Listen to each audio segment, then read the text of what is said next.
సరే ఎలక్షన్స్ దగ్గర పడుతున్నట్లు అంటే 1 వీక్ కూడా లేదు. ఈ గ్యాప్‌లో ఉన్నప్పుడు చాలా సర్వేలు వస్తున్నాయి సార్.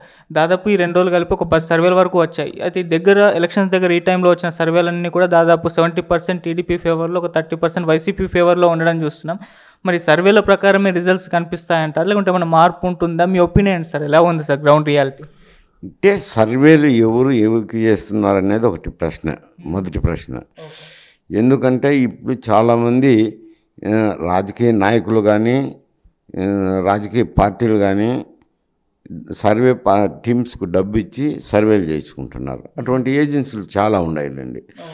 చేసుకున్నప్పుడు ఒకవేళ సర్వేల ఫలితాలు వాళ్ళు ఎంత శాంపుల్ తీసుకున్నారు, ఏం ప్రశ్న వాళ్ళు సేకరించినారు, ఏ గ్రూపులను టార్గెట్ చేసినారు, ఇవన్నీ చూడాల్సింది ఉంటుంది. అవన్నీ చూస్తే ఆ సర్వే కరెక్టా కాదా అని చెప్పగలము. ఎందుకంటే ఒక 200 శాంపుల్ తీసుకొని ఏదో కన్ఫర్మ్ అడిగి చేస్తే అవి పెద్ద రావు. కొంచెం సిస్టమేటిక్గా చేస్తే ఆ సర్వేలు ఎన్నికల ఫలితాలకు దగ్గర వస్తాయి. జనరల్గా విచారించినప్పుడు ఇప్పుడు ఆంధ్రాలో ఎవరైనా వచ్చినప్పుడు కానీ వివిధ ప్రాంతాల నుంచి కలుస్తుంటారు కాబట్టి పెండిండ్లలోనూ ఫంక్షన్స్లోనూ వచ్చి కలవటము రకరకాలు కలిసినప్పుడు విచారించినప్పుడు బీజేపీ కలవకముందు తెలుగుదేశము జనసేన కలిసి పోటీ చేస్తాయని అన్నప్పుడు క్లియర్గా ఎడ్జ్ ఉన్నది. జనసేనకు తెలుగుదేశంకు క్లియర్గా ఎడ్జ్ ఉన్నది. వైఎస్ఆర్సీపీ కష్టమనే పరిస్థితి ఉన్నది. బీజేపీ కలిసిన తర్వాత కొంచెం ఆ గ్యాప్ తగ్గింది. ఇంకా బీజేపీ కలిసింది కాబట్టి ఇంకా ఓటింగ్ శాతం పెరగాలి కదా, తగ్గింది. ఎందుకు అని అంటే ఇటు రాయలసీమ జిల్లాల్లో కర్నూలు అయితేనేమి, కడప అయితేనేమి, అనంతపురం కూడా, తర్వాత రాజంపేట పార్లమెంట్ సెగ్మెంటు, ఇక్కడ ముస్లిమ్స్ బాగా ప్రతి నియోజకవర్గంలోనూ 20,000 30,000 ఇట్లా ఉన్నారు ముస్లిమ్స్. ఇంకా పోతే నెల్లూరు నుంచి శ్రీకాకుళం వరకు తీసుకుంటే 7-8 నియోజకవర్గాల్లోనే ఉంటారు, అంతకంటే ఎక్కువ ఉండరు. ఒక ప్రకాశం జిల్లాలో 2-3 నియోజకవర్గాలు, గుంటూరులో 2 నియోజకవర్గాలు, విజయవాడలో 2 నియోజకవర్గాలు, వైజాగ్లో ఒక మిగతా చోట్ల ముస్లిమ్స్ ప్రభావం అనేది లేదు. ఇక్కడ కడప, కర్నూలు, అనంతపురము, తర్వాత ఈ రాజంపేట పార్లమెంట్ సెగ్మెంట్లో కొంచెం ముస్లింల ప్రభావం ఎక్కువ. ప్రతి నియోజకవర్గము 20,000 30,000 ఉంటాయి కాబట్టి వాళ్ళు తీసుకున్న స్టాండ్ని బట్టి రిజల్ట్ కూడా ఉంటుంది. ఎందుకంటే బీజేపీ ఉంది కాబట్టి వ్యతిరేకంగా ఓటేస్తారనేది ఒక అభిప్రాయం జనరల్గా ప్రతి ఒక్కరిలోనూ ఉంటుంది. కానీ అక్కడి నుంచి వస్తున్న వార్తలను బట్టి విశ్లేషించి చూస్తే కమలం గుర్తు కొందరికి ఇచ్చారు కదా, కమలం గుర్తు ఉన్న చోట మాత్రం టోటల్గా వ్యతిరేకంగా, ఫ్రంట్కు వ్యతిరేకంగా ఓటేయాలనేది వాళ్ళల్లో ఉంది అన్నట్టు కనపడుతుంది. కమలం గుర్తు లేకుండా గ్లాస్ గుర్తో సైకిల్ గుర్తో ఉంటుంది కదా, ఉండేటి ఇంకా 2 గుర్తులు కదా. ఆ 2 గుర్తులు ఉన్న చోట అభ్యర్థులను బట్టి అటు ఇటు కొంచెం చేంజెస్ కనపడుతున్నాయి. అవే చేంజెస్ ఉన్నప్పుడు తెలుగుదేశం జనసేనకే కొంచెం ఎక్కువ ఇది కనపడుతుంది. అందువల్ల సర్వేలలో కూడా ఎక్కువ సర్వేలలో వాళ్ళకు అనుకూలంగా వచ్చి ఉంటుంది. కొంచెం అయితే ఎడ్జ్ అయితే ఉంది, జనసేన తెలుగుదేశం బీజేపీ కూటమికి ఉంది. కానీ సార్ అంటే చాలామంది కొంతమంది విశ్లేషకులు ఏం చెప్తున్నారంటే మేబీ జగన్మోహన్ రెడ్డి గారి పైన వ్యతిరేకత ఉన్న 150 సీట్లు గెలుచుకున్నారు కదా, ఒక 50 వరకు తగ్గిన ఒక 100 వరకు ఆయన పుల్ చేయగలరు, ఒక 90 వరకు పుల్ చేయగలరు అని అంటున్నారు. మరీ అంత వ్యతిరేకత లేదు, ఆయన సంక్షేమ పథకాలు ప్రవేశపెట్టారు, అవే ఆయన నమ్ముకున్నారని కూడా అంటున్నారు. మీ ఒపీనియన్ సార్? అంటే సంక్షేమ పథకాలు అనేటివి ఇప్పుడు ప్రతి రాజకీయ పార్టీ కూడా ఏదో ఒక రూపంలో ఏదో ఒక సంక్షేమ కార్యక్రమం చెప్తానే ఉన్నారు. ఎన్నికల మేనిఫెస్టోలు అయితేనేమి, అధికారంలోకి వచ్చినాక ఇంప్లిమెంటేషన్ చేసేదాంట్లో అయితేనేమి జరుగుతూనే ఉన్నాయి. ఇప్పుడు ఇక్కడే ఉంది, తెలంగాణ ఉంది. తెలంగాణలో ఏదో 6 గ్యారెంటీలు అని చెప్పారు. మేము వచ్చిన వెంటనే చేస్తామని చెప్పారు. తర్వాత 100 రోజులైంది చేయలేదు, 100 రోజులైంది చేయలేరు అని అంటే ఎవరైనా చూసే వాళ్ళకు కూడా 100 రోజుల్లోనే అన్ని హామీలు చేయాలని అంటే ఏ ప్రభుత్వానికైనా క్లిష్టమైన పనే. అందులోనూ 20,000 కోట్ల రూపాయలు మైనస్ బడ్జెట్తో రెవెన్యూ ఉన్నప్పుడు ఇంప్లిమెంటేషన్ చేయాలా, 100 రోజుల్లోనే చేయలేదనేది ఆ విమర్శ కాదు, ప్రజలు కూడా అర్థం చేసుకుంటారు. అవి చేయగలుగుతారా లేదా అని చూస్తారు. ఇప్పుడు రైతు భరోసా అనేది ఒక కార్యక్రమం రిలీజ్ చేయలేదు డబ్బులు అంటే ఇప్పుడు 5 ఎకరాల పైన ఉన్న వాళ్ళకి కూడా రిలీజ్ చేసినారు. మళ్ళీ ఎవరో ఒకరు వెళ్ళి కోర్టులో వేసినారు. కోర్టులో వేస్తే వాళ్ళు మీరు ఇంప్లిమెంటేషన్ చేయొద్దు, ఉన్న స్టేజ్ ఉంచండి, మళ్ళీ ఎన్నికలు తర్వాత చేసుకోండి అన్నారు. ఈ ఎన్నికల కోడ్ అనేది ఒకటి ఉంది కదా, వాళ్ళు కూడా చెప్తున్నారు కదా, ఆగస్టులో మేము రుణమాఫీ కూడా చేస్తాము, ఇప్పుడు రైతు భరోసా ఇప్పుడు డబ్బులు వేసినాం మీకు వస్తాయి అని. ఇప్పుడే కాంగ్రెస్ వాళ్ళు ఏమంటున్నారు, చూడు దీనిపై నిలపాలని నేను నిలుపుతున్నారు, మళ్ళీ ఒక పక్క ఇంప్లిమెంటేషన్ చేయలేదంటారని వాళ్ళకు చేయూతనిచ్చినట్లయింది.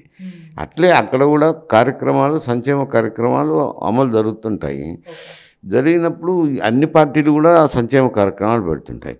అయితే ఇప్పుడు ఏమవుతుంది అంటే జిఎస్టీ వచ్చిన తర్వాత ఇక్కడ కానీ అక్కడ కానీ జిఎస్టీ వచ్చిన తర్వాత ప్రతి వస్తువు మీద జిఎస్టీ ఇంత అనేస్తున్నారు. సెంట్రల్ జిఎస్టీ ఇంత, స్టేట్ జిఎస్టీ ఇంత అనేస్తున్నారు. అంటే వస్తువు ధర ఇది, జిఎస్టీ ఇంత పే చేస్తున్నామని. ఈ జిఎస్టీ ధరలు ఒక్కొక్క రాష్ట్రంలో ఒక్కొక్క రకంగా ఇంప్లిమెంట్ చేస్తున్నారు. చేసినప్పుడు అవి ఎక్కువ పన్నుల భారం పడుతుంది అని. ఎందుకంటే నేను కూడా చూశాను, పెట్రోలు డీజిల్ మీద ఆంధ్రాలో ఎక్కువ ఉంది. ఏ రాష్ట్రంలోనూ దేశంలో లేనంత ఎక్కువ మొత్తంలో డ్యూటీస్ ఉన్నాయి. దానివల్ల ధర పెరిగింది. ఆ ధర ఎక్కడా లేదు. అందువల్ల ప్రజలు కూడా ఇవన్నీ కడుతున్నారు కాబట్టి మా డబ్బులు మేము కడతాం కదా, మా డబ్బులే కదా మాకు ఇచ్చేది అని సంక్షేమ పథకం ఇచ్చిన 100కు 100% ఓట్లు వేస్తామనే వాళ్ళు తక్కువ. మన డబ్బు మనకి ఇస్తాను కదా, ఈ చేత్తో ఇచ్చినారు ఈ చేత్తో తీసుకుంటున్నారు కదా, మంది మనకే ఇస్తున్నారు కదా, సొంత డబ్బు ఇస్తున్నారు అనే అభిప్రాయాలు కూడా ఇప్పుడు పూర్వకాలం ఇంతకుముందు గతంలో సంక్షేమ కార్యక్రమం పెట్టా ఆ ప్రభుత్వానికి బాగా అనుకూలంగా ఉండేవాళ్ళు. ఈ సంక్షేమ కార్యక్రమం మంచి చేసినారని చెప్పి ఇప్పుడు అన్ని రాజకీయ పార్టీలు సంక్షేమ కార్యక్రమాలు అమలు చేయడం అయితేనేమి, తర్వాత ఈ ట్యాక్సులు మేమే కడుతున్నాం కదా అనేది ప్రజలకి. అప్పుడు కమర్షియల్ ట్యాక్సెస్ ఎక్కడ కట్టేవాళ్ళు, లోకల్ ట్యాక్సెస్ ఎక్స్ట్రా అని వచ్చేది తెలిసేది కాదు. ఇప్పుడు జిఎస్టీ అనేది క్లియర్గా మెన్షన్ చేస్తుంది కాబట్టి ప్రజలకు తెలుస్తుంది.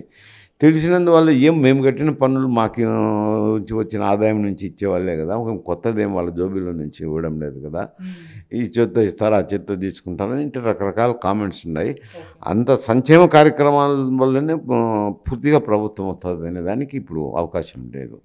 మిగతా కార్యక్రమాలు కూడా జోడింపబడాలంట. అభివృద్ధి కార్యక్రమాలు అయితేనేమి, పిఆర్ఓ రిలేషన్షిప్ అయితేనేమి, ప్రజల సంక్షేమాలు అయితేనేమి అన్నీ కూడా ఇమిడి ఉంటేనే జనరంజకంగా ఉంటేనే ప్రభుత్వానికి ఓట్లేస్తారు.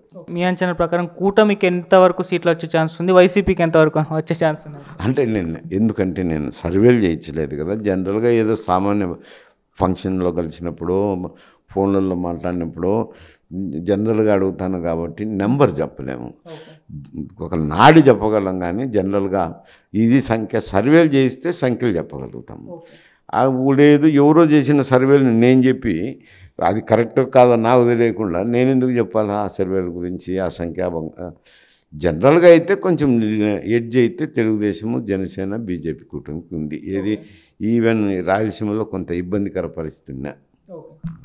సరే, ఇటు రేవంత్ రెడ్డి గారు ఒక ఇంటర్వ్యూలో, నేను ఇచ్చిన ఇంటర్వ్యూలో జర్నలిస్ట్ అడుగుతారనమాట, చంద్రబాబు గారు మీ గురువు గారు ఇక్కడ శిష్యుడి కోసం అని చెప్పేసి పోటీ చేయకుండా మీకు మద్దతు తెలిపారు, మరి మీ గురువు గారి కోసం ఏపీలో మీరు ఎటువంటి సహకారాన్ని అందిస్తారు అని అంటే ఆయన రెచ్చిపోయారు రేవంత్ రెడ్డి గారు.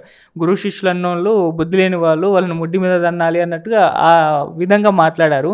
ఆయన నా సహచరుడు, ఒక పార్టీకి అధ్యక్షుడు, నేను ఎమ్మెల్సీగా గెలిచి ఇండిపెండెంట్గా ఆ పార్టీలోకి చేరాను, ఒక సహచరుడిని మాత్రమే అన్నారు. ఆయన కామెంట్స్ పైన మీ ఒపీనియన్? అంటే ఇప్పుడు ఇక్కడ తెలుగుదేశం పార్టీ అయితే కంటెస్ట్ చేయటం లేదు కదా.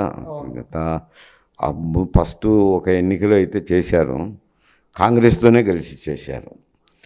కానీ రిజల్ట్ అప్పుడు ఉన్న పరిస్థితి టీఆర్ఎస్కి అనుకూలంగానే ఎన్నికల్లో ఫలితాలు రావటం జరిగింది.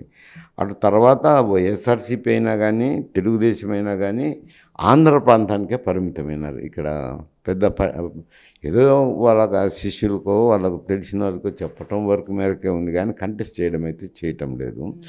చేయిందానే ఇక్కడ కాంగ్రెస్ పార్టీ తరఫున ప్రభుత్వం ఉంది, కాంగ్రెస్ పార్లమెంట్ మెంబర్ కూడా కాంగ్రెస్ పార్టీ తరఫున నిలబడి ఉన్నారు.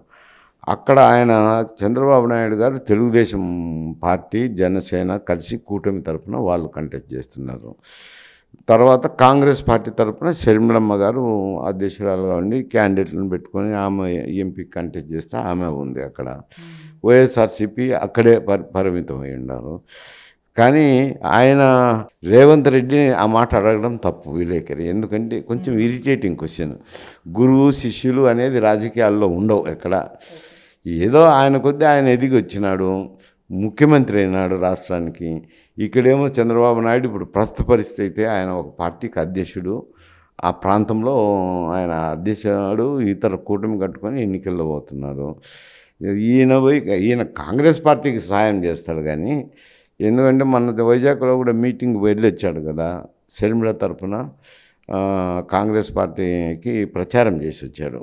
వైజాగ్ అక్కడ వెళ్ళినట్టు నాకు గుర్తు. అక్కడ కాంగ్రెస్ పార్టీ ఉన్నప్పుడు చంద్రబాబు నాయుడు తెలుగుదేశం జనసేనకు చేస్తాడని ఎట్లా ఆయన ఊహించకూడదు, ఆ మాట అడగకూడదు. అడిగే తల్లికి ఆయన కొంచెం ఇరిటేటివ్గా అని వింటాడు. అంటే నిజానికి అంటే సార్ ఆయన చెప్పలేదు కానీ సహకరిస్తారో లేదో, ఒకవేళ అంటే ఇండైరెక్ట్గా కాకుండా చంద్రబాబు నాయుడు గారికి ఎలక్షన్స్ ఏమైనా సహకరించే అవకాశం ఏమన్నా ఉందంటారా? ఉండదు. ఎందుకంటే షర్మిల గారు కాంగ్రెస్ పార్టీ అధ్యక్ష పదవి తీసుకునేటప్పుడు ఆమెకున్న కష్టాలు ఆమె చెప్తే అప్పుడు ఇక్కడ తెలంగాణ చీఫ్ మినిస్టర్ అయితేనేమి, కర్ణాటక వాళ్ళ నాయకులు కాంగ్రెస్ నాయకులు అయితేనేమి మా సహకారం ఉంటుంది, మీకు తప్పకుండా మీరు కంటెస్ట్ చేయండి అమ్మా అని చెప్పారు. మాట ఇచ్చారు కాబట్టి ఎంతసేపు కాంగ్రెస్ పార్టీకి సహకరించే వాళ్ళే కానీ పక్కన సహకరిస్తారని నేను అనుకోవటం లేదు. సార్ అలాగే లోకేష్ గారు కూడా ఒక ఇంటర్వ్యూ ఇచ్చారు సార్. అందులో అడుగుతారు జర్నలిస్టు, అంటే ఒకవేళ ఈసారి మీ పార్టీ అధికారంలోకి రాకపోతే కార్యకర్తలు అసహనానికి గురై కొత్త నాయకత్వాన్ని వెతుక్కుంటారు కదా, ఆ వైపున జూనియర్ ఎన్టీఆర్ వైపు చూసే ఛాన్సెస్ ఏమన్నా ఉన్నాయా అని అడుగుతారు. అయితే లోకేష్ గారు కూడా చెప్తారు, 2019లో ఈ విధంగా అన్నారు, ఏం జరగలేదు, మేము ఫైట్ చేస్తాం, ఇప్పుడు ఒకవేళ అటువంటి పరిస్థితి వచ్చి మేము మళ్ళీ ఫైట్ చేస్తామే తప్పితే ఎటువంటి ఏం చూడరు అన్నారు. అంటే చాలామంది విశ్లేషకుల అభిప్రాయం ఏంటంటే ఈసారి ఓడిపోతే కొత్త నాయకత్వాన్ని చూస్తారు కార్యకర్తలు అని అంటున్నారు. సార్ మీ ఒపీనియన్ ఏంటి? ఇది ఈ ప్రశ్నకు సమాధానం అంత భావ్యంగా కనిపించదు నాకైనా కానీ.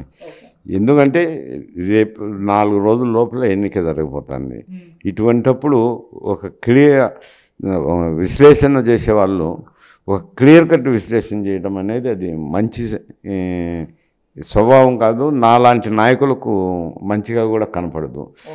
అవి పార్టీలు అనేటి ఎన్నికల తర్వాత జరిగే పరిణామాలు బట్టి, ప్రజలు ఇచ్చే తీర్పును బట్టి రకరకాలుగా ఉంటాయి. వాళ్ళైతే పార్టీని కంటిన్యూ చేసుకుంటారు అనుకుంటా. ఆయనైనా వాళ్ళ ఫ్యామిలీ మెంబరే కదా, దానికి ఏముంది, ఇబ్బంది ఏముంది, వాళ్ళంతా కలిసి మాట్లాడుకొని చేసుకుంటారు. కానీ ఇప్పుడే ఓడిపోతే ఇట్ అవుతుంది అని చెప్పడం నాలాంటి నాయకుడికి అది లౌక్యంగా కనపడుతుంది. సరే, ఇక ఇటు ఏబి వెంకటేశ్వరరావు గారు మరి మాజీ ఆయన ఐపీఎస్గా వర్క్ చేశారు, ఆయన పైన సస్పెన్షన్ విధించింది ఆ కోర్టు. అయితే ఇప్పుడు ఆ సస్పెన్షన్ని ఎత్తివేసింది సార్. అసలు ఏం జరిగింది అప్పుడు, మరి ఇప్పుడు ఏమైంది అసలు? అప్పుడు ఒక కేసు అయితే ఆయన మీద, ఆయన ఐజీ ఇంటెలిజెన్స్ చీఫ్గా ఉన్నారు. వివేకానంద రెడ్డి హత్య జరిగినప్పుడు కూడా ఆయన ఐబీ చీఫ్గానే ఉన్నారు. తర్వాత ఎందుకో తర్వాత వచ్చిన జగన్ ప్రభుత్వము మరి ఆయన మీద ఒక కేసు 2020లో అనుకుంటాను కేసు నమోదు చేశారు. నమోదు చేసిన దాని మీద సెక్షన్ 7 ప్రకారము గవర్నమెంట్ ఆఫ్ ఇండియా ఆయనకు ఇంక్రిమెంట్స్ కట్ చేసింది కానీ ఆ సెక్షన్ ప్రకారం రిమూవ్ చేయడం కానీ, వాలంటరీ రిటైర్మెంట్ పొమ్మని చెప్పడం కానీ ఇటువంటి పనిష్మెంట్ ఏమీ లేదు. కానీ ఇంక్రిమెంట్ ఏదో కట్ చేసింది. మరి సుప్రీంకోర్టుకు వెళ్ళినప్పుడు సుప్రీంకోర్టు ఆ కేసును కొట్టివేసింది కాబట్టి